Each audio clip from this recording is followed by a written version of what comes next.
నల్లధనం తెస్తామన్నారు, నల్ల చట్టాలు తెచ్చిర్రు. జాతి గౌరవాన్ని పెంచుతామన్నారు, జాతి సంపదను అమ్మేసిర్రు. అవినీతిని అంతం చేస్తామన్నారు, అవినీతిని చట్టబద్ధం చేసి దోసుక తిన్నారు.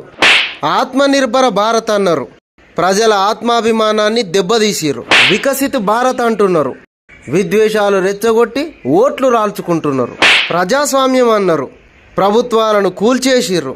రైతుల ఆదాయం రెట్టింపు చేస్తామన్నారు, కనీస మద్దతు ధర లేకుండా చేసిర్రు. రైతులకు పెన్షన్ ఇస్తామన్నారు, అన్నదాతను అప్పుల్లో ముంచిర్రు. నిరుద్యోగ నిర్మూలన అన్నారు, ఇంటికొక నిరుద్యోగిని తయారు చేసిర్రు. పన్నులు తగ్గిస్తామన్నారు, పనులే లేకుండా చేసిర్రు. ధరలు తగ్గిస్తామన్నారు, ప్రజల కొనుగోలు శక్తిని తగ్గించిర్రు. ట్యాక్సులు తగ్గిస్తామన్నారు, సెస్ భారాన్ని మోపిర్రు. పట్టణ ఉపాధి హామీ అన్నారు, గ్రామీణ ఉపాధి హామీ పని దినాలు తగ్గించారు.